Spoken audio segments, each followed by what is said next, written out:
Hi అండి. Welcome back to Chinnu vlogs. ఈరోజు మా నానమ్మ చేత్తో చేసిన పుదీనా రోటి పచ్చడి తయారు చేసుకునే విధానం చూసేద్దాం. ముందుగా ఒక ప్యాన్ పెట్టుకొని ఒక కప్పు నువ్వులు వేసుకొని దోరగా వేయించుకొని పక్కకు తీసుకోవాలి. అదే ప్యాన్లో కొద్దిగా ఆయిల్ వేసి ఒక గుప్పెడు ఎండుమిర్చి వేసి వేయించుకొని పక్కకు తీసుకోవాలి. అందులోనే పుదీనా తగినంత వేసుకొని పచ్చివాసన పోయేంత వరకు ఫ్రై చేసుకొని పక్కకు తీసుకోవాలండి.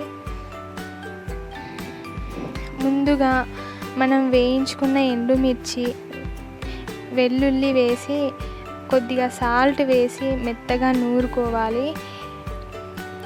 నూరుకున్న మిశ్రమాన్ని పక్కకు తీసుకొని అందులోనే ముందుగా వేయించుకున్న పుదీనా ఆకు కూడా వేసుకొని మెత్తగా నూరుకోవాలి.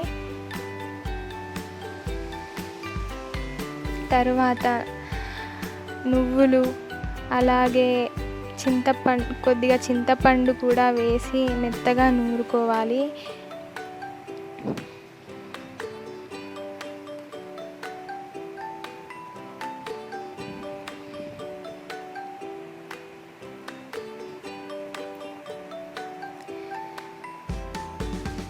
చింతపండు కారంని తగ్గించడానికి మధ్యలో యాడ్ చేసుకుంటారు, అది ఆప్షనల్.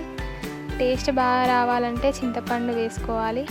కొద్దిగా ఆనియన్ వేసి కచ్చా పచ్చా దంచుకోవాలి. అందులో ముందుగా నూరుకున్న మిశ్రమాలన్నీ వేసుకొని మెత్తగా నూరుకొని ఆయిల్ వేసి పోపు చేసుకుంటే ఎంతో టేస్టీగా ఉండే పుదీనా పచ్చడి రెడీ.